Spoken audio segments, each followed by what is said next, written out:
हाय। ये है हमारा कंट्री इंडिया और इंडिया आता है कॉन्टिनेंट कॉल्ड एशिया में। अगर हम ईस्ट की तरफ मूव करते हैं तो ये आ जाता है फिर पैसिफिक ओशन। पैसिफिक ओशन के बाद आता है ये है नॉर्थ अमेरिका। नॉर्थ अमेरिका के साउथ में है South America. Then if we move towards east तो ये है Atlantic Ocean. And Atlantic Ocean के बाद है ये है कॉन्टिनेंट अफ्रीका और अफ्रीका के ऊपर Mediterranean Sea and this is continent Europe. Europe के बाद फिर से स्टार्ट हो जाता है एशिया। नॉर्थ में हम बढ़ेंगे तो यहाँ पे आ जाता है अंटार्कटिका एंड नॉर्थ में आता है आर्कटिक एंड साउथ में अगर हम मूव करेंगे तो यहाँ आता है दिस अंटार्कटिक सर्कल। ये पूरा जो प्लैनेट अर्थ है इसमें you can see these are all different continents और इन कॉन्टिनेंट्स के बीच में ये है oceans. This is Pacific Ocean, ये है अटलांटिक ओशन और ये है इंडियन ओशन। ऊपर आर्कटिक है और नीचे यहाँ पे अंटार्कटिक सर्कल आ जाता है। देन ओशंस बहुत सारे सीज में डिवाइडेड है, जैसे ये मेडिटेरेनियन सी है। सो ये जो डिफरेंट कॉन्टिनेंट्स हैं और ये ओशंस हैं ये हमेशा से ऐसे नहीं रहे, ये दे कीप ऑन चेंजिंग। एक बहुत बड़ा कॉन्टिनेंट था, देन वो ब्रेकअप हुआ और ये जो डिफरेंट कॉन्टिनेंट्स हैं, प्लेट टेक्टोनिक्स है, they keep on moving. So इस चैप्टर में हम पढ़ेंगे distribution of oceans and continent. Before that unit 1 में हमने पढ़ा था geography as a discipline. Unit 2 में we talked about the earth, origin and evolution of the earth, interior of the earth. Now today we are going to talk about this distribution of oceans and continents. So let us begin. Previous chapter में हमने पढ़ा interior of the अर्थ। अर्थ जो है वो ऐसे जैसे प्याज होता है ऐसे वो डिफरेंट लेयर्स में बनी है, core, outer core, inner core, mantle, then crust. हम ऑलरेडी फैमिलियर हैं विद द वर्ड मैप से। You know that continents 29% of the surface of the earth रहता है and the remainder of under oceanic water है। सी ocean ज़्यादा है, blue ज़्यादा है और लैंड कम है, दैट इज़ वाई अर्थ को हम बोलते हैं blue planet. The position of the continents and the ocean bodies as we see them in the map have not been in the same in the past. ये हमेशा से एक जैसा नहीं है, ये चेंज होती रहती है इनकी position. Moreover, it is now a well accepted fact ocean और continents हैं will not continue to enjoy their present position in times to come। Geological history में हमने अर्थ का देखा टाइम फ्रेम। अर्थ में इतना पुराना अर्थ है और ये जो कॉन्टिनेंट्स हैं ये दे कीप ऑन चेंजिंग। आज एशिया यहाँ पर है, इंडिया एक टाइम था जब सदर्न इक्वेटर में था, सदर्न हेमिस्फेयर में था, नाउ ये नॉर्दर्न हेमिस्फेयर में नॉर्थ की तरफ मूव हो रहा है। So these continents keep on changing. अगर ये सवाल है तो what were their position in the past, why and how do they change their position. ये forces, what are the forces behind जिसके कारण ये इतने बड़े कॉन्टिनेंट्स, कंट्रीज, प्लेट्स का मूवमेंट हो रहा है। Even if it is true that the continent and oceans have changed and are changing their position. So you may wonder as to how scientist know this. अब scientist इसको कैसे find out करेंगे, तो scientist again depend करेंगे बहुत ज़्यादा direct evidences पे और इनडायरेक्ट एविडेंसेस पे, दोनों पे। How have they determined their earlier position, you will find the answer to some of these and related questions हम इस चैप्टर में पढ़ने की कोशिश करेंगे कि डिफरेंट जो ओशंस हैं, डिफरेंट जो कॉन्टिनेंट्स हैं, इनका डिस्ट्रीब्यूशन कैसे हुआ है अर्थ की सरफेस पे। तो एक पहले थ्योरी आती है जिसका नाम है कॉन्टिनेंटल ड्रिफ्ट। कॉन्टिनेंट मतलब ये कॉन्टिनेंट है, जैसे अफ्रीका, एशिया, ये कॉन्टिनेंट है और ये ड्रिफ्ट हो रहा है, मतलब दे आर मूविंग, ड्रिफ्ट हो रहा है वो ऐसे। तो this theory is called continental drift. Observe the shape of the coast line of Atlantic Ocean. Atlantic Ocean कहाँ पर है, ये अटलांटिक ओशन है, ये नॉर्थ अमेरिका, साउथ अमेरिका है और बीच में ये अटलांटिक ओशन है। अब इसको आप अज्यूम करो, देखो ये अफ्रीका है, इसका अफ्रीका का इस टाइप का जो शेप है और ये जो शेप अगर अपन इधर कैरेबियन की तरफ आते हैं तो ये जक्स्टा पोजीशन हो रही है, ये पूरा पूरा अफ्रीका आपको यहाँ पे फिट होता दिखेगा। तो जो अटलांटिक ओशन है this is S type in shape. तो इधर नॉर्थ अमेरिका और साउथ अमेरिका और इधर अफ्रीका और यहाँ पे यूरोप, ये ऐसा लगता है कि वंस अपॉन अ टाइम ये दोनों एक दूसरे के ऊपर ऐसे फिक्स थे। तो कोस्टलाइन अगर हम देखें दोनों साइड ऑफ द ओशन का, तो साइंटिस्ट ने देखा कि सिमिलैरिटी बहुत ज़्यादा है। Consider the possibility of two America, Europe और अफ्रीका। हो सकता है ये एस शेप जो है ये हो सकता है कभी एक साथ रहे हों और बाद में बीच में एक सी आ गया और ये इस तरीके से फिर बाद में स्प्रेड हो गया। तो साइंटिस्ट ने ऐसा सोचा कि it is a possibility. From the known record of the history of science it was Abraham Ortelius, क्या नाम है, अब्राहम ऑर्टेलियस, ये एक डच मैप मेकर था, who first proposed such a possibility 1596 में। तो अब्राहम ऑर्टेलियस ने मैप देखा कि नॉर्थ और साउथ अमेरिका और इधर यूरोप और अफ्रीका, तो ऐसी पॉसिबिलिटी है कि एक समय पे दोनों साथ में रहे होंगे। 1596 में इसने ऐसा अजम्पशन किया। फिर Antonio Pellegrini drew a map showing the 3 continents together. However बाद में आते हैं अल्फ्रेड वेजनर, और अल्फ्रेड वेजनर थे एक German मीटेरोलॉजिस्ट who put forth a comprehensive argument in the form of continental drift theory in 1912। तो 1596 से ये स्टार्ट हुआ और 1912 में आके अल्फ्रेड वेजनर का ये एक थ्योरी आया 1912 में। तो इसने बताया कि हो सकता है कॉन्टिनेंट्स एक साथ रहे हो in past। So this was regarding the distribution of the oceans and the continent। तो इस थ्योरी का नाम क्या है, इस थ्योरी का नाम है अल्फ्रेड वेजनर, और ये जर्मन मीटेरोलॉजिस्ट था। कॉन्टिनेंटल ड्रिफ्ट थ्योरी इन्होंने प्रपोज किया था। वेजनर के अकॉर्डिंग कॉन्टिनेंट्स फॉर्म्ड हुए हैं एक सिंगल कॉन्टिनेंटल मास और एक mega ocean surrounded the same. मतलब बहुत टाइम पहले ये पूरे अर्थ में एक ही बहुत बड़ा कॉन्टिनेंट था और उसके चारों तरफ बहुत सारे ये बड़ा सा ओशन था। तो जो सिंगल कॉन्टिनेंट था, सुपर कॉन्टिनेंट था, उसका नाम रखा पेंजिया, इसका मतलब है ऑल अर्थ। और एक मेगा ओशन था जिसका नाम रखा पेंथालेसा, पेंथालेसा का मतलब all water. So there is one Pangaea, there is one Panthalassa, there are no different continents and different oceans, there are only one continent, there is only one continent and one ocean. So he argued कि around 200 million years ago ये जो super continent था Pangaea, ये टूटने लग गया, split हो गया इसमें। Pangaea first broke into 2 large continental masses जिसका नाम रखा लॉरेशिया और गोंडवाना लैंड। तो ये एक बहुत बड़ा पेंजिया है, ये 2 पार्ट में ऐसे डिवाइड हो गया। ऊपर का जो पार्ट था से उसको हमने बोला लॉरेशिया, और जो नीचे सदर्न पार्ट था उसको हमने कहा गोंडवाना लैंड। ये नॉर्थ और ये साउथ के कॉम्पोनेंट हो गए। उसके बाद लॉरेशिया और Gondwana land continue to break. तो पहले 2 पार्ट में हुआ, इसके बाद इन दोनों पार्ट्स के और फर्दर टुकड़े हुए, break into various smaller continents that exist today। Variety of evidence है was offered in support of the continental drift। तो अब हम वन बाय वन ये सारे evidences देखते हैं। Evidence in support of the continental drift theory, pet question है, अक्सर एग्जाम्स में पूछा जाता है। Evidence in support of the continental drift theory by this Alfred Wegener, German meteorologist। एक जो पहला प्रूफ है वो होता है matching of continent jigsaw fit. सी आप ये कॉन्टिनेंट को देखो, ये नॉर्थ और साउथ अमेरिका है और ये है अफ्रीका। अगर हम इन दोनों को ऐसे पास लेके आएंगे तो ये पूरा जो गैप है वहाँ पे ये अफ्रीका फिक्स हो जाएगा, और ये वाला जो गैप है वो इधर यहाँ एशिया में दिस अफ्रीका में फिक्स हो जाएगा। सो ये जो पूरा मैप है ये बताता है कि यहाँ पे जिगसॉ फिट की तरह ये फिट हो रहे हैं। It may be noted that a map produced during a computer program to find the best fit of the Atlantic margin was presented by this Bullard in 1964। तो बुलार्ड ने 1964 में एक कंप्यूटर प्रोग्राम बनाया और उसने ये फिक्स करके दिखाया कि कैसे ये पूरा जिगसॉ फिट हो रहा है। It proved to be quite perfect। The match was tried at 1000 fathom lines instead of the present shoreline। तो जो शोर लाइन है ये हम ओशनोग्राफी में आगे देखेंगे कि जो कॉन्टिनेंट होते हैं ये एकदम से ख़त्म नहीं होते, ओशंस एकदम से स्टार्ट नहीं होता। कॉन्टिनेंट थोड़ा ऐसा पानी भरा है, फिर ये कॉन्टिनेंटल मार्जिन्स आते हैं, इस तरीके से आगे बढ़ता है। तो यहाँ इसने इतनी डेप्थ का मेजर किया तो इसने ये देखा ये कॉन्टिनेंट्स हैं ये एकदम फिक्स हो रहे हैं एक दूसरे से। इसका मतलब है ये पहले एक था और बीच में ऐसे टुकड़ा हुआ, एक इधर रह गया और एक इस साइड मूव हो गया। तो ये पहला एविडेंस हो गया जिगसॉ फिट। दूसरा एविडेंस देखते हैं, ये है rocks of same age across the ocean. एक टेक्निक होती है रेडियोमेट्रिक डेटिंग मेथड। इसमें रीसेंट पीरियड में हमने ये देखा कि कोरिलेट कर रहा है rock formation from different continent across the vast ocean.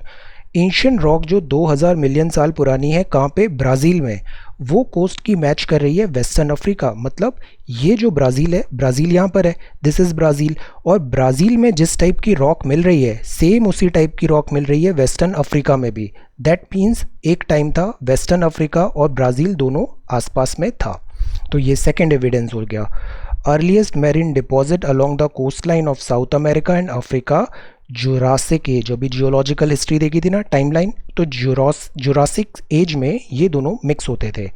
This suggest that the ocean did not exist prior to that time. तो मतलब ये जो अटलांटिक ओशियन है एस शेप का, ये उस टाइम पे नहीं था। पहले इधर अफ्रीका और अमेरिका दोनों मिले हुए थे, बीच में यहाँ पे दरार आ गई, ये इस तरफ मूव हुआ, इस तरफ मूव हुआ, और बीच में एस टाइप का ये सदर्न अटलांटिक ओशन और नॉर्दर्न अटलांटिक ओशन फॉर्म हो गया।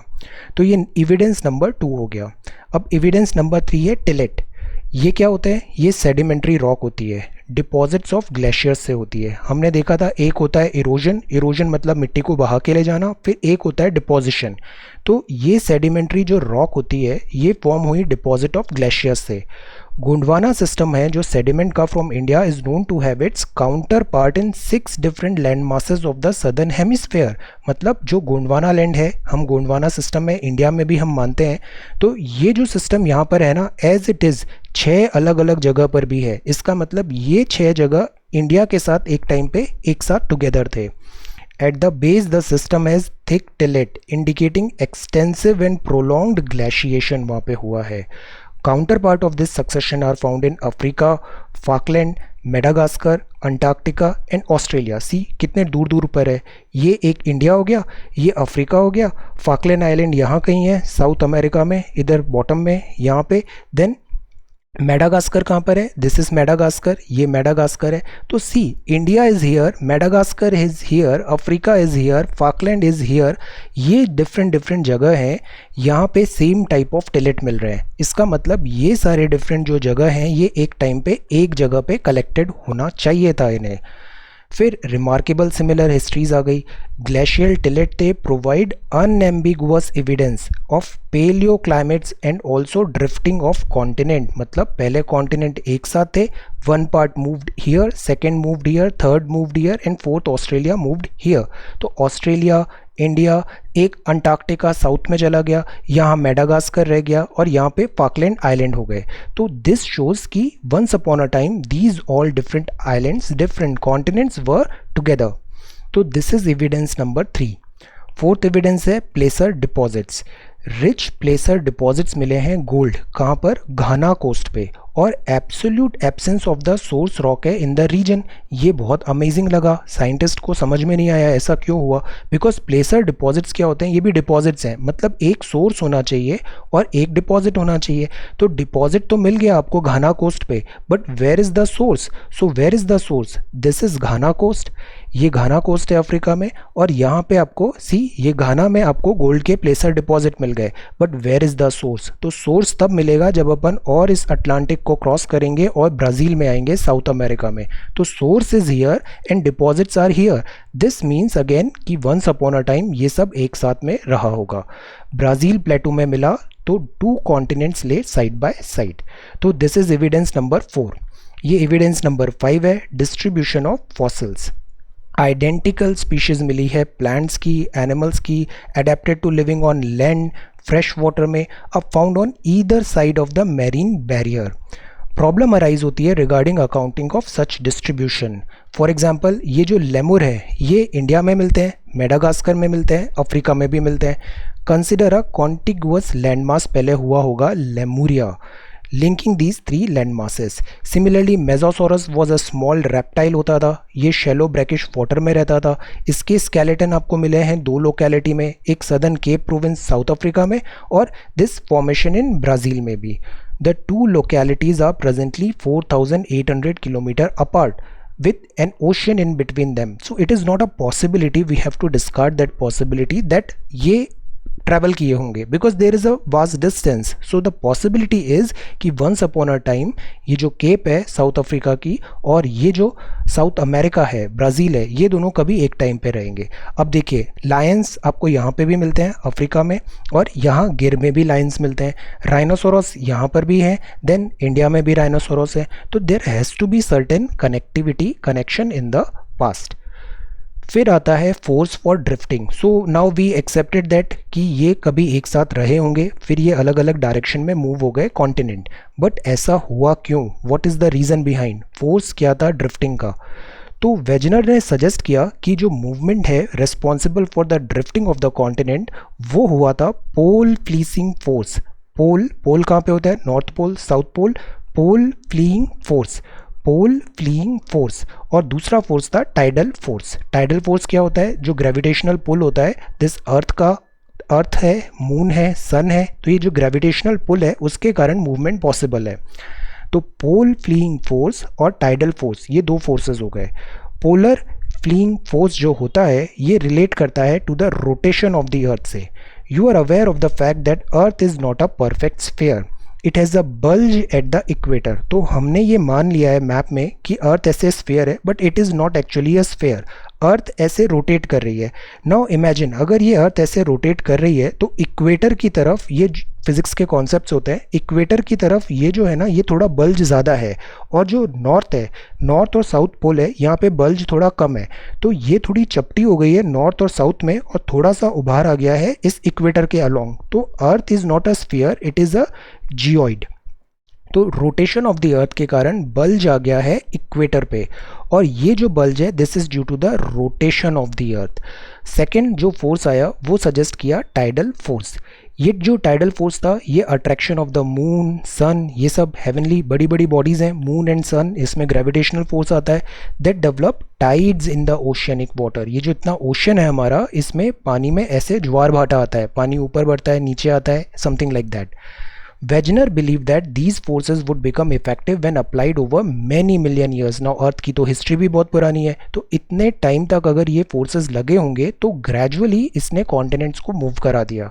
ये जो मूवमेंट होता है ना ये भी बहुत स्पीड नहीं होता, आप इसको मूवमेंट देखो, that is very very slow, centimetres में मूवमेंट होता है। बट अगर अपन मिलियन ऑफ ईयर्स देखें तो ये centimetre he thousands of kilometre में कन्वर्ट हो जाता है। Most of the scholars consider these two forces to be totally inadequate, but इस थ्योरी का क्रिटिसिज्म भी होगा, तभी हम आगे चल के एडवांस्ड थ्योरीज में पहुंचेंगे। बट बेसिक्स समझना ज़रूरी होता है ताकि हम इवोल्यूशन समझें कि आज हम जिस प्रेजेंट थ्योरी पे हैं वो कैसे स्लोली ग्रेजुअली डेवलप हुआ। तो ये फोर्स फॉर ड्रिफ्टिंग माना गया। देन पोस्ट ड्रिफ्ट स्टडीज़ हुई। It is interesting to note that continental जो ड्रिफ्ट था, मोस्ट ऑफ द एविडेंसेस थे वो कलेक्ट हुए from continental area in the form of distribution of this flora and fauna और deposits like tillite. Number of discoveries हुई during post World War 2 में भी, और उन्होंने नई इन्फॉर्मेशन ऐड किया जियोलॉजिकल लिटरेचर में। पर्टिकुलरली जो इन्फॉर्मेशन कलेक्ट हुई ओशियन फ्लोर मैपिंग, नया डायमेंशन मिला हमें study for distribution of oceans and continent. तो बाद में जैसे हमने एडवांसमेंट लिया, हम ये जो ओशियन है जैसे ये पैसिफिक है, इसमें ये सब क्या है, ये रिजेस क्या है, इसको हम ओशियनोग्राफी में देखेंगे। What are all these features. ये जो ओशियन है इसका भी जो बेड है, इस बेड को समझना ज़रूरी है, इसको स्टडी समझ करना ज़रूरी है। फॉर एग्जांपल आगे हम देखेंगे जैसे नॉर्थ अटलांटिक ओशन है, यहाँ पे एक टर्म यूज़ करते हैं सी फ्लोर स्प्रेडिंग। ये सी फ्लोर स्प्रेडिंग क्या है, मतलब ये जो नॉर्थ अटलांटिक ओशन है ये स्प्रेड हो रहा है, कैसे स्प्रेड हो रहा है, कन्वेक्शन बेल्ट क्या है, we all going to study this. तो इसके बाद आती है कन्वेक्शनल करंट थ्योरी। एक नाम और याद रखना है, आर्थर होम्स इन 1930। इसने डिस्कस किया possibility of convection current operating in the mantle portion. Earth का लेयर पता है ना, this core, then mantle, then ऊपर क्रस्ट है। यहाँ मेंटल में एक कन्वेक्शन टाइप ऑफ करंट चल रहा है, जैसे कन्वेक्शन बेल्ट होती है, something like that. These currents are generated due to radioactive element causing thermal differences in the mental portion। अब अर्थ में रेडियो एक्टिव एलिमेंट्स हैं, वहाँ पे रेडियो एक्टिविटी है, हाई टेम्परेचर है, तो उसके कारण थर्मल डिफरेंसेस बन रहे हैं। तो होम्स ने आर्ग्यू किया कि there exist a system of such current in the entire mantle portion में। Attempt to provide an explanation for the issue of force on the basis of which contemporary scientists discarded the continental drift theory। See, ये जो theory है ये अपने time पे Wegener ने काफ़ी अच्छी थ्योरी दिया था, but over the period of time इसमें बहुत सारे शॉर्टकमिंग्स नज़र आएंगे और ये थ्योरी फिर डिस्कार्ड होगी। ऐसे ही एक ये आएगा proof this mental this current का भी, थर्मल डिफरेंसेस कन्वेक्शन करंट का। फिर हम आए mapping of the ocean floor पे। डिटेल्ड हुआ, रिसर्च हुआ, ओशन कॉन्फ़िगरेशन हमने देखा, सोनार यूज़ करते हैं अपन ओशन फ्लोर बेड की मैपिंग में। अब एक्सपीडिशंस हुए मैप ओशन फ्लोर का पोस्ट वर्ल्ड वॉर 2 पीरियड में, डिटेल्ड पिक्चर हमने लेने की कोशिश किया ओशन के बेड का, और indicate existence of submerged mountain ranges है। हमको बाद में पता चला कि जो ओशन का जो बेड है यहाँ पे बहुत सारे माउंटेन्स हैं, और they are some mountains are very very tall, then guyots हैं, माउंटेन्स हैं, ट्रेंचेस हैं, there are so many features in this oceanic bed. Mostly located है closer to the continent margin में। कॉन्टिनेंट मार्जिन जैसे ये, अगर आप जैसे पैसिफिक देखो, पैसिफिक में बहुत एक्टिविटीज़ होती है। सी ये अगर कॉन्टिनेंटल मार्जिन है तो ये उभार सा दिख रहा है ना, ये कॉन्टिनेंटल मार्जिन के आसपास इतने सारी एक्टिविटीज़ हैं यहाँ पे। See these are all call ridges हैं यहाँ पे। देन यहाँ पे मैरियाना ट्रेंच भी है नीचे। सो यहाँ जो एरिया है सी का और कॉन्टिनेंट का, इस बाउंड्री में, इस जंक्शन में काफ़ी ज़्यादा एक्टिविटीज़ हो रही है। ये हमने ओशन बेड स्टडी में फाइंड किया। मिड ओशनिक रिज फाउंड हुआ, मोस्ट एक्टिव है in terms of volcanic eruptions हो रहे हैं।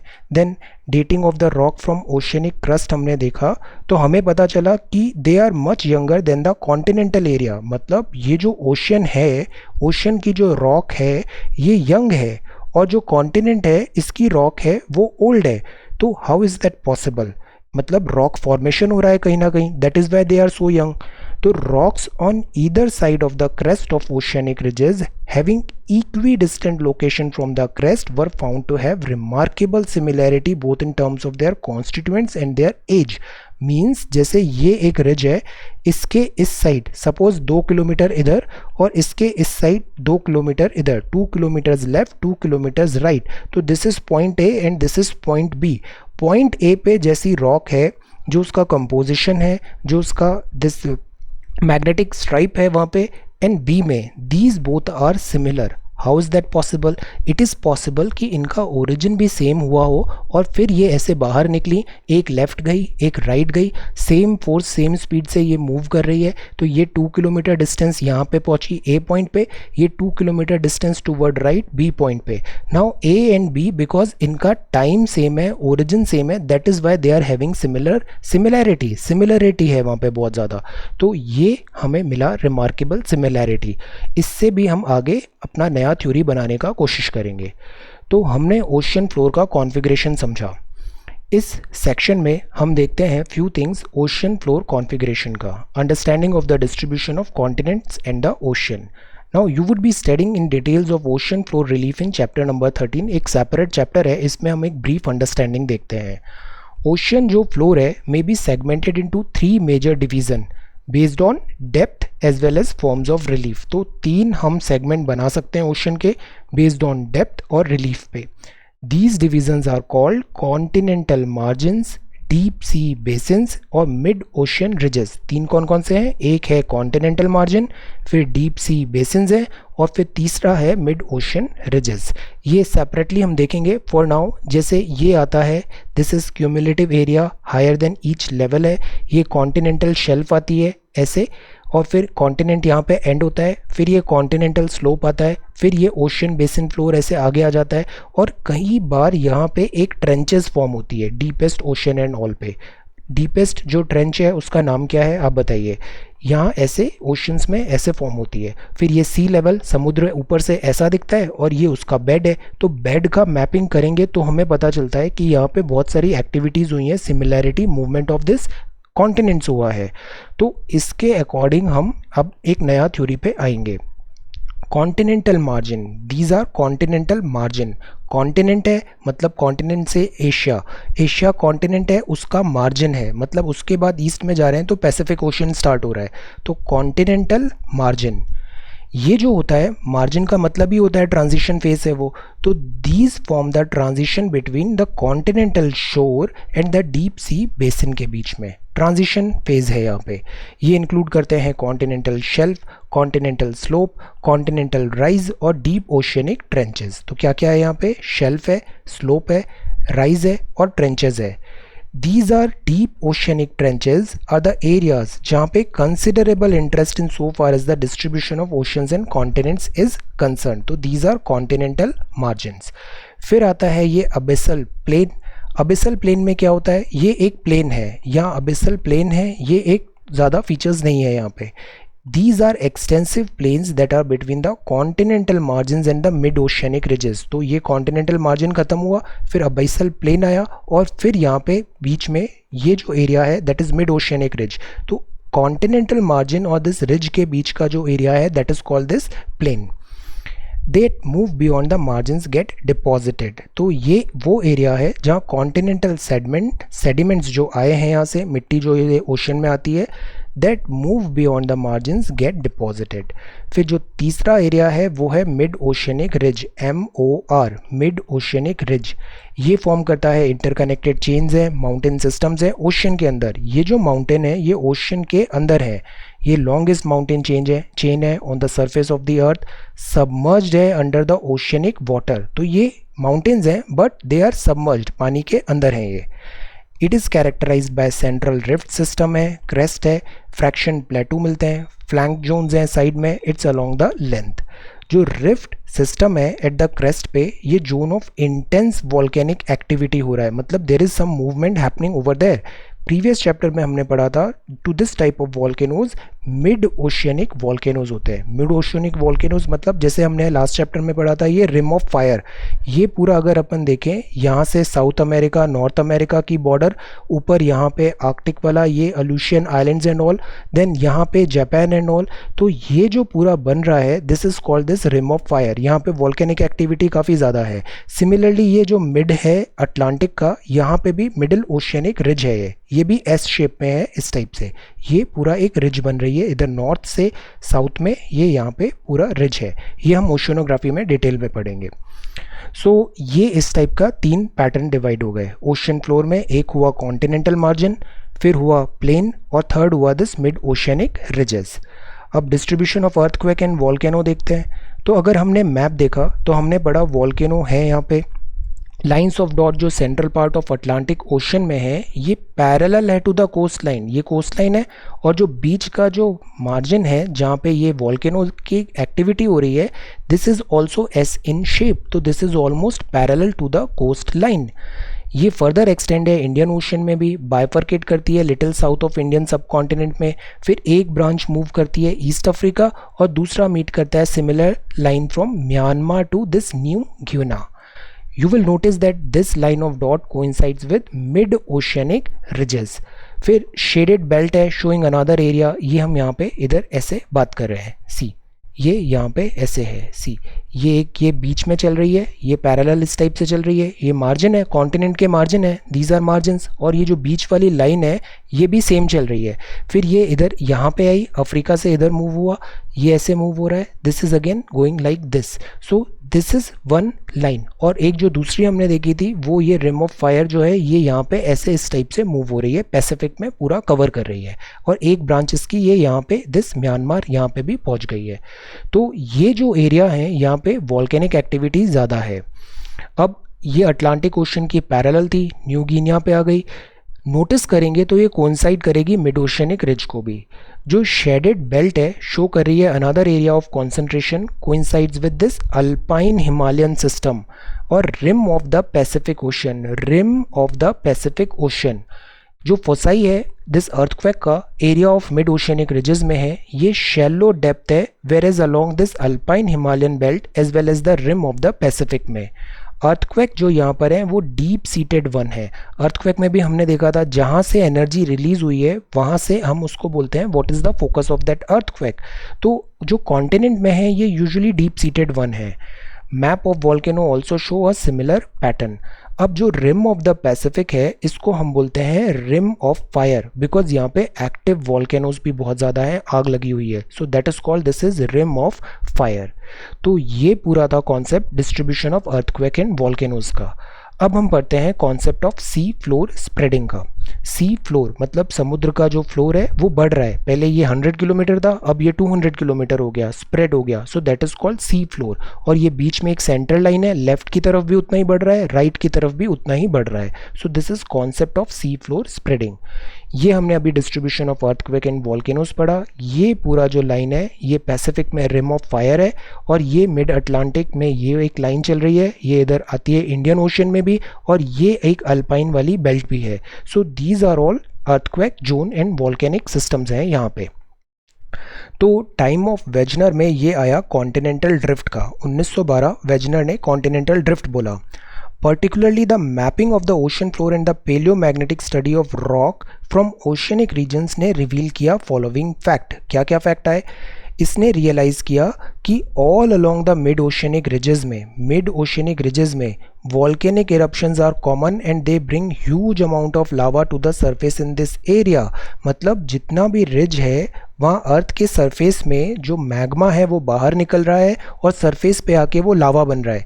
तो यहाँ बहुत वॉल्केनिक इरप्शंस हो रहे हैं और they bring huge amount of lava to the surface in this area. कहाँ पर? ओशियनिक रिजेस में। ये जो रॉक आता है, लावा आता है, ये rock equi distant on either side of the crest में अगर अपन देखें तो रिमार्केबल सिमिलैरिटी। अभी हमने ए और बी का कॉन्सेप्ट देखा था ना, over the period of time ये स्प्रेड होके इधर पोजीशन बी पे आया, पोजीशन ए पे आया, बट इनका ओरिजिन और टाइम सेम है, एज सेम है, तो A is equal to B हो जाता है। तो period of formation because same है, इनका केमिकल कंपोजिशन सेम है, मैग्नेटिक प्रॉपर्टी सेम है, A and B, because time दोनों का सेम है, सोर्स दोनों का सेम है। तो normal polarity are the youngest. तो rock closer to the mid oceanic ridges have normal polarity and are the youngest. तो हमने ये देखा कि जो रॉक है वो सपोज अर्थ में यहाँ पे अंदर है मैग्मा, ये मैग्मा बाहर निकला, लावा निकला। अब ये लावा बाहर तो जा नहीं सकता है, तो ये लेफ्ट भी स्प्रेड होगा और राइट भी स्प्रेड होगा। तो ए और बी पोजीशन पे अगर वो पहुंचा है तो वहाँ पे सेम प्रॉपर्टी मिल रही है। एक और टर्म आया मैग्नेटिक प्रॉपर्टी का। मैग्नेटिक प्रॉपर्टी जो लावा होता है, अगर यंग रॉक है तो वो जो मैग्नेटिक फील्ड है उसके अकॉर्डिंग अलाइनमेंट हो जाएगा। तो यहाँ की जो प्रॉपर्टी है वो इनिशियली ज़्यादा मैग्नेटिक फील्ड नहीं है, मतलब वो यंग है, देन इसके बाद यहाँ पे स्ट्राइप्स बनने लग जाएंगे, because magnetic property of the earth also keep on changing. So हमें ऐसे स्ट्राइप्स मिलेंगे दोनों side of this oceanic ridge पे। Age of the rock increases as one moves away from the crest. जैसे जैसे दूर बढ़ेंगे हम, उसका एज भी बढ़ता जाएगा। तो अगर ये अमेरिका है, अमेरिका के पास की रॉक है, इसका एज ज़्यादा है, और जो मिडिल में है उसका एज कम है। दैट इज़ वाई हमने शुरू में पढ़ा था जो कॉन्टिनेंट है इसका एज बहुत ज़्यादा होता है और जो ओशियनिक जो सरफेस है उसका एज कम है। Oceanic crust rocks are much younger than the continental rock. Age of जो रॉक है ओशियन क्रस्ट में, ये nowhere more than 200 million years old है। This is young. Some of the continental rock formation है जबकि 3200 million. तो ये 3000 साल का डिफरेंस कैसे आया? Then sediment on the ocean floor are बहुत थिन है, बिकॉज इनको टाइम नहीं मिला है लेयर्स बनाने का। साइंटिस्ट वर एक्सपेक्टिंग अगर ocean floor were as old as the continent to have a complete sequence of sediment for a period of much longer duration होगा। However, nowhere was the sediment column found to be older than 200 million year। 3000 साल छोटे हैं ये oceanic जो यहाँ पे sediments हैं यहाँ पे। देन डीप ट्रेंचेस बनी, डीप सीटेड अर्थक्वेक वहाँ पे आया, मिडिल ओशियनिक रिज में आया। The quake fossae also have shallow depth, because इनके पास डेप्थ अभी बनी नहीं है, they are younger in age. तो ये सब फाइंडिंग्स हमने हो रही है कि मिड ओशियनिक रिज थ्योरी की तरफ हम बढ़ रहे हैं, ओशियन फ्लोर स्प्रेड की तरफ। ये जो फैक्ट है इन्होंने डिटेल्ड एनालिसिस किया, मैग्नेटिक प्रॉपर्टी रॉक का हमने देखा, और फिर मिड ओशियनिक रिज आया लेड बाय हेस 1961 में। इसने प्रपोज किया एक हाइपोथेसिस जिसको बोलते हैं सी का जो फ्लोर है वो स्प्रेड हो रहा है लेफ्ट और right, sea floor is spreading. Hess ने आर्ग्यू किया constant eruption at the crest of oceanic ridges cause कर रहा है rupture of the oceanic crust को। ये जो यहाँ पे ओशियनिक में इरप्शंस हो रहे हैं तो क्रस्ट का रप्चर हो रहा है, न्यू लावा वेजेस आउट, नीचे से मैग्मा जो है वो ऊपर बाहर की तरफ आ रहा है और नया लावा बना रहा है। और ये जो नया लावा आता है ये इधर वाली जो लेफ्ट साइड की रॉक है उसको और पुश करेगा इधर, और जो राइट साइड की रॉक है उसको और करेगा पुश इधर। तो ये ऐसे आगे पुश हो रहा है और फिर ये कॉन्टिनेंट के पास जाएगा, वहाँ सबडक्शन होगा, फिर ये वापस नीचे ऐसे आ जाएगा। सो समथिंग लाइक दिस, ऐसे एक कन्वेयर बेल्ट फैशन पे ये मूवमेंट होने लग जाएगा। Younger age of the oceanic crust as well as the fact spreading of one ocean does not cause the shrinking of the other। ये हेस ने यहाँ पे थ्योरी दिया। सी ब्यूटीफुली एक्सप्लेन्ड है यहाँ पे सी फ्लोर स्प्रेडिंग। यहाँ से हमें स्टार्ट करना है, ये सेंटर पॉइंट है। ओशियनिक स्प्रेडिंग रिज हो रही है यहाँ पे, इधर लेफ्ट की तरफ भी बढ़ रहा है और इधर राइट की तरफ भी बढ़ रहा है। ये एस्थेनोस्फेयर है, एस्थेनो का मतलब ही वीक था। फिर ये यहाँ पे ऐसे जाएगा और यहाँ आएगी कन्वर्जेंट प्लेन बाउंड्री, और बिकॉज ये डेप्थ ज़्यादा है तो ये अंदर जाएगा और फिर ये ऐसे करके पूरा मूवमेंट चालू हो जाएगा। तो ये कन्वेयर बेल्ट फैशन में इस टाइप से मूवमेंट हो रहा है। ये ओशियनिक स्प्रेड का रिज है। अब यहाँ पे डाइवर्जेंट है, डाइवर्जेंट मतलब दूर होना, तो एक लेफ्ट इधर जा रहा है और राइट इधर जा रहा है, तो यहाँ डाइवर्जेंट हो गया। और जब यहाँ पे कॉन्टिनेंट और ओशियनिक प्लेट है, टकराव होगा, तो that is called convergent plate boundary. यहाँ पे ट्रांसफॉर्म प्लेट बाउंड्री भी है और डिफरेंट टाइप ऑफ फीचर्स यहाँ पे फॉर्म हुए हैं। ये कॉन्टिनेंटल रिफ्ट जोन है, यंग प्लेट बाउंड्री है, ये कॉन्टिनेंटल क्रस्ट है, फिर ये सबडक्टिंग प्लेट आ जाती है। So in this manner sea floor spreading is happening. Consumption है ओशियनिक क्रस्ट का, यहाँ पे कंजम्पशन हो जाएगा, यहाँ पे हम आगे पढ़ेंगे सबडक्शन हो जाता है। नाउ यहाँ पे मेंटेन हुआ सी जो ओशन फ्लोर है, ये pushed due to volcanic eruption at the crest, sink down at the oceanic trenches and get consumed. तो यहाँ से ये ऊपर हुआ, लेफ्ट की तरफ मूव हुआ और यहाँ पे फिर ये सबडक्शन हो जाएगा, नीचे कंज्यूम हो जाएगा। बिकॉज हीट ज़्यादा है तो लावा जो बॉडी है, रॉक है, वो फिर से मेल्ट हो जाएगा, मैग्मा फॉर्मेशन होगा। ये मैग्मा चैम्बर है पूरा, और मैग्मा यहाँ पे आएगा, यहाँ पे रप्चर है, मैग्मा फिर बाहर आएगा, फिर इधर ट्रैवल करेगा, फिर ऐसे होगा। तो यहाँ ट्रैवल डिस्टेंस कम है, तो this is y1 and this is y2। तो y2 is greater than y1, इसका एज ज़्यादा है इससे, बिकॉज उसको ज़्यादा टाइम मिल गया है ट्रैवल करने का। तो इस तरीके से ये पूरा ऐसे प्रोसेस चल रहा है, यहाँ पे सी फ्लोर स्प्रेड हो रहा है। अब प्लेट टेक्टोनिक आता है, this is the real theory जो बाद में आएगी। तो सी ये जो पूरा कॉन्टिनेंट्स हैं, पोजीशन ऑफ कॉन्टिनेंट अगर अपन जियोलॉजिकल पास्ट में देखें तो वंस और अपॉन अ टाइम हमने देखा एक पेंजिया था और एक पैंथालेसा था।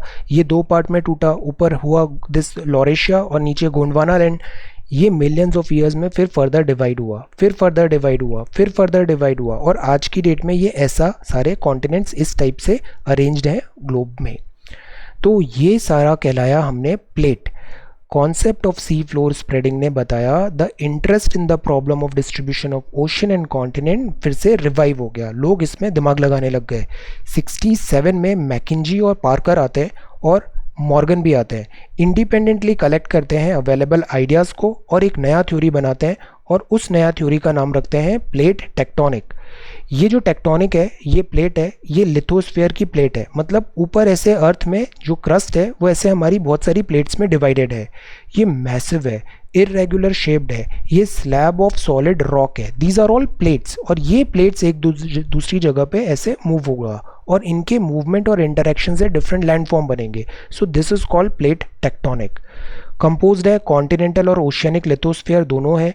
प्लेट मूव करती है horizontally over the asthenosphere as rigid unit. ये ऐसी पूरी प्लेट्स मूवमेंट हो रहा है यहाँ पे।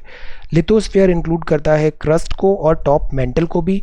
थिकनेस रेंज करती है varying degree between 5 to 100 kilometre oceanic part में और 200 किलोमीटर कॉन्टिनेंटल एरिया में। मतलब ये जो प्लेट है इसका थिकनेस जो है, दिस डेप्थ d1 ओशियन और दिस कॉन्टिनेंट में d2, ये दोनों डिफरेंट करता है।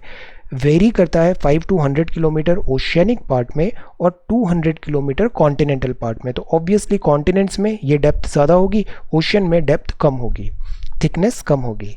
प्लेट में भी refer to as continental plate और ओशियनिक प्लेट डिपेंडिंग अपॉन कि कहाँ पर है वो, to occupying larger portion of the plate. तो वो ओशियनिक प्लेट भी हो सकती है और वो कॉन्टिनेंटल प्लेट भी पॉसिबल है। Pacific plate is largely an oceanic plate, जैसे ये पूरा पैसिफिक ओशियन है, ये this is Pacific ocean, this North South America और इधर जापान, इधर ऑस्ट्रेलिया, इसके बीच में ये जो ओशियन है दिस इज पैसिफिक ओशियन। तो यहाँ जो प्लेट होगी वो ओशियन में, तो जो पैसिफिक प्लेट है वो कौन सी प्लेट हुई, ओशियनिक प्लेट हो गई। देन यूरेशियन प्लेट है, इसको हम कॉन्टिनेंटल प्लेट बोल सकते हैं। Theory of plate tectonic propose करती है अर्थ का लिथोस्फीयर डिवाइडेड है 7 मेजर और कुछ माइनर प्लेट्स में। 7 मेजर प्लेट है और कुछ माइनर प्लेट है। यंग फोल्ड माउंटेन रिजेस हैं, ट्रेंचेस हैं, फॉल्स हैं, और वो इन सब प्लेट को सराउंड करते हैं। तो the major plates are as follows, ये सारी मेजर प्लेट्स हैं। Let us see all of them one by one. First है अंटार्कटिका। अंटार्कटिका कहाँ पे होगी, नॉर्थ। अंटार्कटिका प्लेट है सराउंडिंग ओशियनिक प्लेट में। अंटार्कटिका इज इन साउथ, ये साउथ में अंटार्कटिका है, नॉर्थ में आर्कटिक है। तो Antarctica and the surrounding oceanic plate है। फिर नॉर्थ अमेरिकन है, नॉर्थ अमेरिकन नॉर्थ अमेरिका में होगी। वेस्टर्न अटलांटिक फ्लोर भी इसमें इंक्लूडेड है, separated from South American plate along the Caribbean island. Look at this diagram first, see हम इसको स्टार्ट से देखते हैं। यहाँ नीचे जाएंगे तो ये है अंटार्कटिक प्लेट, ये साउथ है। अगर हम यहाँ पे ऊपर आगे बढ़ेंगे तो ये है साउथ अमेरिका की प्लेट, तो ये कॉन्टिनेंटल प्लेट हो गई। यहाँ जो ये एक छोटा सा पोर्शन बना है ये नाज़का प्लेट कहलाती है। नाज़का प्लेट के जस्ट ऊपर होती है कोकोस प्लेट, और कोकोस प्लेट के ऊपर ये एक जो बहुत बड़ी प्लेट है that is called this north American plate. तो यहाँ कौन सी प्लेट हुई? North American. इसके बाद ये एक स्मॉलर प्लेट है कोको, फिर ये नाज़का, और फिर यहाँ पे साउथ अमेरिका। साउथ अमेरिका के साउथ में है ये स्कोटिया प्लेट है। These are all minor plate. अब यहाँ पे आता है वेस्ट इंडीज़, और यहाँ पे आती है दीज कैरेबियन प्लेट। तो एक है नॉर्थ अमेरिका, साउथ अमेरिका, और इसके बीच में ये कैरेबियन है, कोकोज है, नाज़का है, और ये स्कोटिया प्लेट है। अब हम बढ़ते हैं इस साइड। तो ये जो एक बहुत बड़ी प्लेट दिखी थी that is called this Pacific plate, ये ओशियनिक प्लेट हो गई। पैसिफिक प्लेट अगर हम ऑस्ट्रेलिया के पास में आते हैं तो यहाँ पे एक कैरोलिन प्लेट बनती है, माइनर प्लेट है। ये फिलीपींस ग्रुप ऑफ आइलैंड्स आ गए तो ये फिलीपींस प्लेट यहाँ पे आ जाएगी। ऊपर नॉर्थ में यहाँ बाउंड्री में अलूशियन ट्रेंच है, ये जुआन डे फुका प्लेट है that is in North America, और यहाँ पे ये सैन एंड्रियास फॉल्ट है, मूवी आई थी इस पे, सैन एंड्रियास फॉल्ट है। Then this is East Pacific rise. तो ये जो पूरी प्लेट्स हैं these are called this Pacific plate, और इसके साइड में ये छोटी छोटी माइनर प्लेट है। अगर हम और इधर अब बढ़े, इंडोनेशिया आ जाता है तो यहाँ पे जावा ट्रेंच है, और फिर ये हमारा जो इंडिया है ये पूरा है दिस इंडो ऑस्ट्रेलियन प्लेट में, ये इंडो ऑस्ट्रेलियन प्लेट है। और साउथ में ये जो पूरा चल रहा है that is this Antarctic plate. तो ये साउथ में अंटार्कटिक है, फिर ये डिफरेंट डिफरेंट प्लेट्स हैं। अब ये जो इंडिया ऑस्ट्रेलियन प्लेट है ये हिट कर रही है यूरेशियन प्लेट को, नॉर्थ में ये कॉन्टिनेंटल प्लेट आ गई, और यहाँ पे ये नॉर्थ अमेरिकन थी, और ये मिड अटलांटिक रिज है। अब जैसे अमेरिका में हम ये ओशन है, अटलांटिक ओशन है, दिस इज अटलांटिक ओशन, ये इसमें मिड ओशियनिक रिज है। मिड ओशियनिक रिज में, मिड अटलांटिक रिज में अगर अपन टूवर्ड्स ईस्ट जाते हैं तो this is African plate, this is again a continental plate. African plate में ये आ जाता है रेड सी, और फिर स्टार्ट हो जाती है Arabian plate, and then Arabian plate के ऊपर ये फिर यूरेशियन प्लेट आ जाती है। So these are different different plates, major and minor one. Antarctica, North America, South America, ये साउथ अमेरिका है separated from this Caribbean island. Pacific, Indo Australia, New Zealand plate है, अफ्रीकन प्लेट है, Eurasia plate है। तो ये कितनी हुई? 1 2 3 4 5 6 और 7, these are all called major plate. कुछ छोटी इंपॉर्टेंट माइनर प्लेट कौन सी हुई? कोकोज, नाज़का, अरेबियन, और ये Philippine, these are all smaller plate. तो इनको हमने बोला ये माइनर प्लेट है। ये कैरोलिन प्लेट है, और ये फूजी की भी ये प्लेट है ऑस्ट्रेलिया में। तो ये जो 6 हैं ये माइनर प्लेट है, और 7 जो हैं ये बिगर प्लेट है। ये जो प्लेट्स हैं ये कॉन्स्टेंटली मूव कर रही हैं ग्लोब में throughout the history of the earth. It is not the continent that moves as believed by Wegener. अब वेजनर ने 1912 के टाइम से अच्छा स्टडी किया था, बट कॉन्टिनेंट मूव नहीं होता है, मूव होता है प्लेट। और ये प्लेट बाद में 60s 70s में ये इस प्लेट टेक्टोनिक में हम क्लैरिफाई करेंगे। So continents are part of a plate, that's what moves the plate, move is the plate. Plate move हो रही है और कॉन्टिनेंट है वो पार्ट ऑफ दिस सबसेट है प्लेट का। Continents are part of a plate. What moves is the plate. It may be noted that all the plates without exception have moved in the geological past, continue to move in the future as well. Wegener ने सोचा of all the continents to have initially existed as a supercontinent in the form of Pangaea. However, later discovery ने reveal किया कि continental masses resting on the plates have been wandering all through the geological period. ये ऐसा नहीं है कि पहले एक था फिर ये मूव हो रहा है, they keep on moving. पूरा हिस्ट्री के लिए जो अर्थ का हिस्ट्री है वो वैल्यू न्यूट्रल होता है, climate change everything, they keep on changing, nothing is permanent. Pangea was a result of converging. जब सब कन्वर्ज हो गए तो Pangea हो गया of different continental masses that were part of one or the other plates. फिर scientist ने use किया पेलियोमैग्नेटिक डेटा को, डिटरमाइन किया position held by each of the present continental landmass in different geological period. तो जो Indian सब continent है जिसको हम इंडियन पेनिनसुला भी बोलते हैं, ये ट्रेस हुआ with the help of rock analysed from this Nagpur area. तो आगे हम देखेंगे इंडियन कॉन्टिनेंट की जो प्लेट है ना, दिस इंडो ऑस्ट्रेलियन प्लेट, ये भी मूव हो रही है। पहले ये साउथ में थी, फिर आगे ये मूव होके नॉर्थ में आई। अब ये जो प्लेट्स होती हैं, जैसे ये प्लेट A1 है, ये प्लेट A2 है, इस A1 और A2 में तीन चीज़ें हो सकती है। या तो ये टकराएंगी, अगर टकराएंगी तो इसको कन्वर्जेंट बोल देंगे, या ये दूर दूर जाएंगी तो उसको हम बोल देंगे डाइवर्जेंट, या फिर ये स्लाइड पास ईच अदर होगा तो उसको हम बोल देंगे फिर दिस ट्रांसफॉर्म बाउंड्री। तो पहले पढ़ते हैं डाइवर्जेंट बाउंड्री। ये जो प्लेट्स हैं pull away from each other, जैसे मिड ओशियनिक रिज में हमने देखा प्लेट्स जो हैं ये दूर मूव हो रही हैं। Sides where the plates move away from each other are called spreading sides है।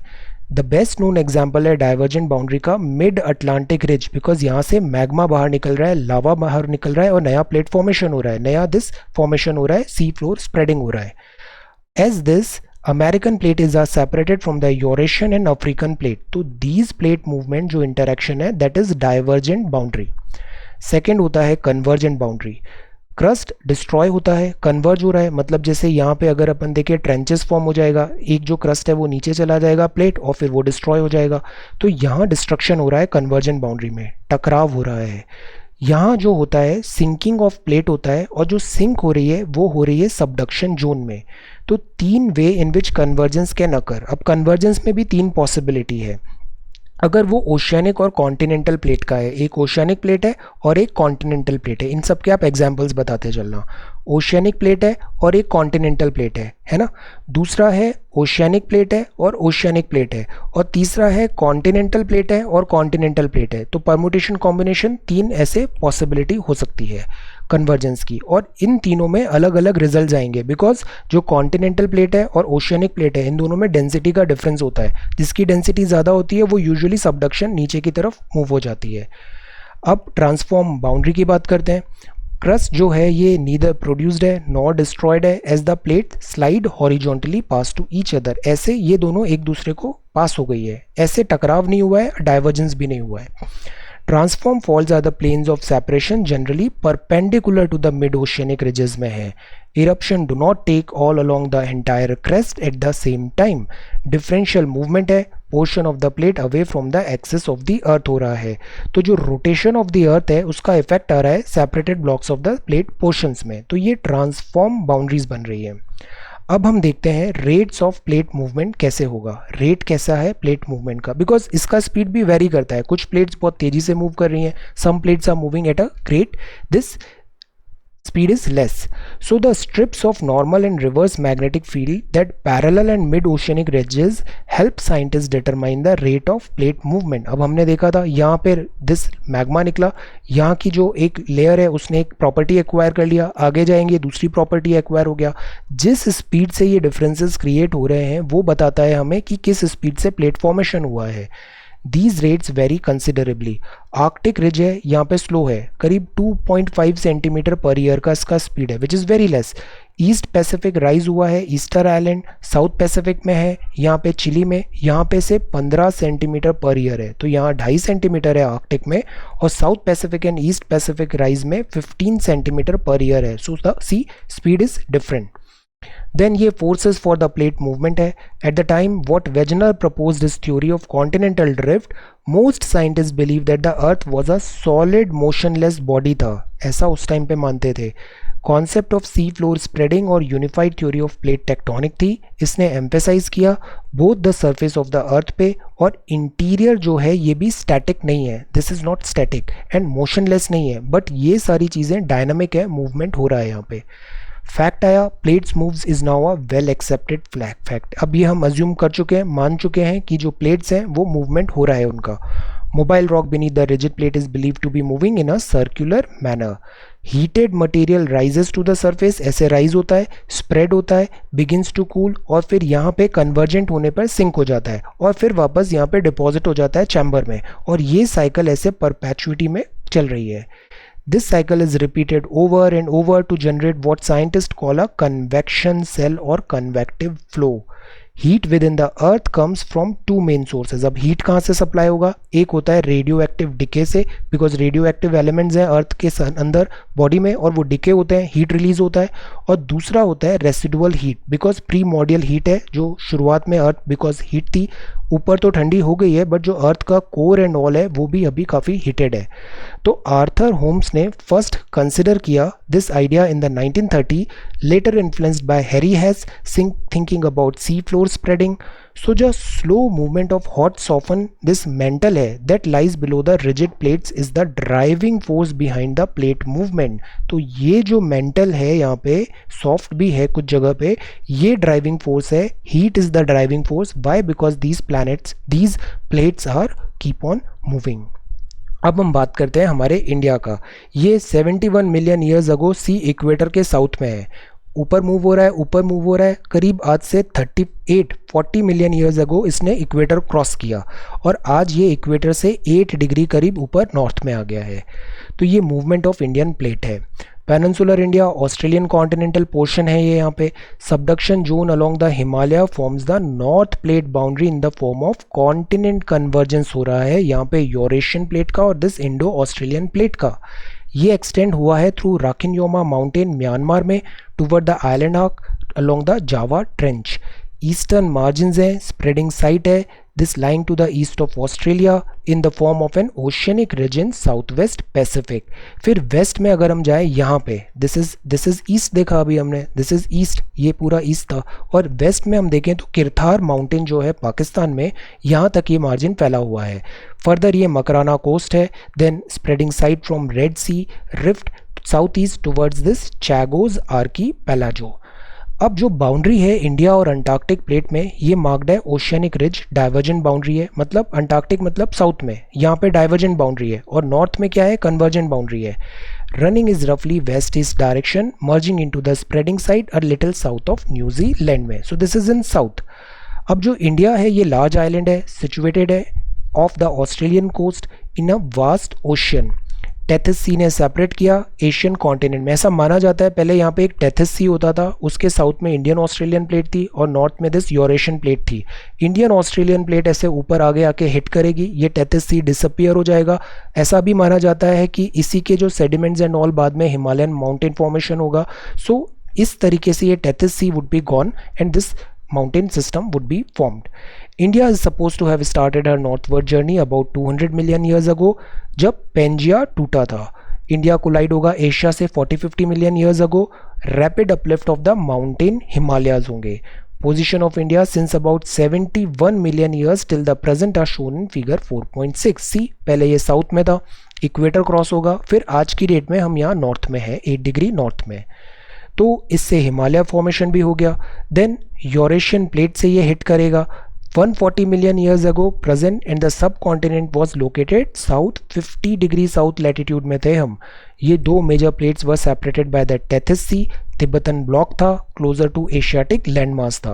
मूवमेंट ऑफ इंडियन जो लाइट प्लेट होगा टूवर्ड्स यूरेशियन प्लेट, ये एक मेजर इवेंट है that occurred outpouring of lava and formation of Deccan trap. तो last class में chapter में हमने पढ़ा था ये डेक्कन ट्रैप फॉर्मेशन हुआ था। ये जो this fissure type of this volcanism, ये पूरा जो हमारा डेक्कन ट्रैप है ये बना इस फेज में, आउटपोर हुआ लावा का। तभी आप देखा है इस डेक्कन जो पूरा पेनिनसुला एंड ऑल है, यहाँ पे बहुत ज़्यादा मिनरल्स मिलते हैं। वाई? बिकॉज ये सब अर्थ के अंदर से निकल के बाहर आए हैं और यहाँ डिपॉजिट हो गए।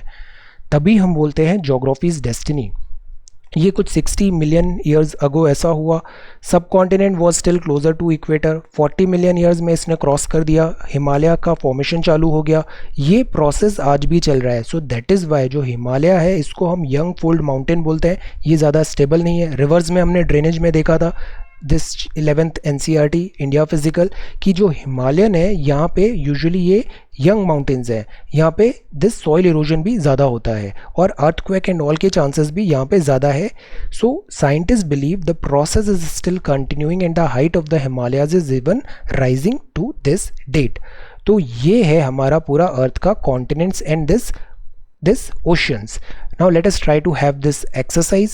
Who amongst the following was the first to consider the possibility of Europe, Africa and America? बताइए, वेजनर, ऑर्टेलियस, दिस पोलेग्रिनी और एडमंड हेस। पोलर फ्लीइंग जो फोर्स था ये क्यों हुआ? रिवॉल्यूशन से, रोटेशन से, ग्रेविटेशन से या टाइड से? इनमें से माइनर प्लेट नहीं है, नॉट लिखा हुआ है। नास्का, अरेबिया, फिलीपींस और Antarctica. Not considered by those while discussing the concept of sleep floor spreading. Volcanic activity, stripes of normal reverse magnetic field, fossil fuel का डिस्ट्रीब्यूशन या age of rocks from the ocean floor, इनमें से कौन सा हम not है यहाँ पे? Which one of the following type of plate boundary जो है अलॉन्ग द हिमालयन माउंटेन में? Ocean continent, divergent, transform of continent, continent convergence. 30 words में बताइए what were the forces suggested by the Wegener for the movement of the continent. Very important questions. इसमें कौन कौन से forces इसने अज्यूम किए थे? कन्वेक्शनल करंट मेंटल में इनिशिएट होता है, मेंटेन होता है, बट ये कैसे होता है? हमने पढ़ा था ना heat and this radio activity. What is the major difference between transform boundary and convergent or divergent boundaries of plate? Location of Indian landmass during the formation of Deccan Trap, कैसे ये हुआ? 150 वर्ड्स में support of continental drift theory में evidences, basic difference है drift theory और plate tectonic में, major post differences discoveries आए post drift discovery that rejuvenated the interest of interest. जब ये सी फ्लोर आया ना हैरी हेस का, उसके बाद इंटरेस्ट फिर से आया और फिर ये आएगी प्लेट टेक्टोनिक थ्योरी, यहाँ पे रिजुवनेट होगा इंटरेस्ट साइंटिस्ट कम्युनिटी का।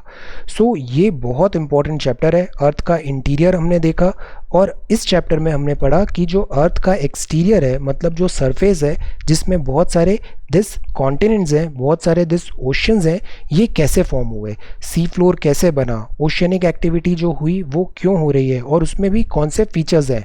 तो now we have read this geography as a discipline, origin evolution of the earth, interior of the earth, distribution of oceans and continent. ये बहुत इंपॉर्टेंट पोर्शन अभी cover हो गया है।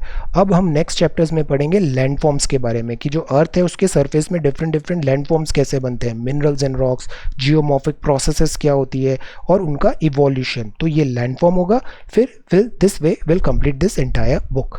सो thank you so much for watching this video. Take care, study well and be safe.